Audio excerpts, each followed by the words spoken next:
ഓണക്കോടി, ഓണസദ്യ, ഓണം പ്രോഗ്രാംസ് ഇത് മാത്രമല്ല കേട്ടോ, ഈ ട്രാഫിക്കും ഓണം റിലേറ്റഡ് ആണ്. സോ അതും നമ്മൾ ഫേസ് ചെയ്തേ പറ്റൂ. ഞാനും അച്ഛനും കൂടെ ജസ്റ്റ് ഒന്ന് പുറത്തേക്ക് ഇറങ്ങിയതാണ്. ഒരു 8:30 കഴിഞ്ഞിട്ടുണ്ടാവും. ഞാൻ നേരത്തെ കാണിച്ചില്ലേ, അവിടം തൊട്ടേ ബ്ലോക്ക് തുടങ്ങിയിട്ടുണ്ട്. ഞങ്ങൾ ഇപ്പൊ പോകുന്നത് ഓണത്തിനിടയിൽ പുട്ട് കച്ചവടം എന്നൊക്കെ പറയത്തില്ലേ, അതുപോലെ അച്ഛന്റെ കാലിൽ ചെറിയൊരു മുറിവ് പറ്റിയിട്ടുണ്ട്. കാൽ എവിടെയോ തട്ടിയിട്ട് നഖത്തിന്റെ കുറച്ചൊരു പോർഷൻ ഇളകി പോയിട്ടുണ്ടായിരുന്നു. അപ്പൊ മരുന്ന് വയ്ക്കാന്ന് വിചാരിച്ചിട്ട് ഹോസ്പിറ്റലിലേക്ക് വന്നതാണേ.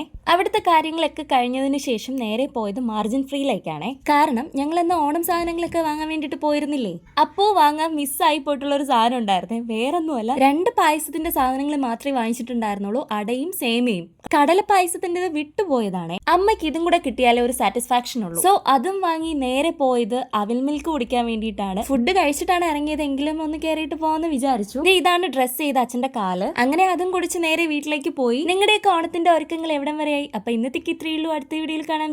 ബൈ.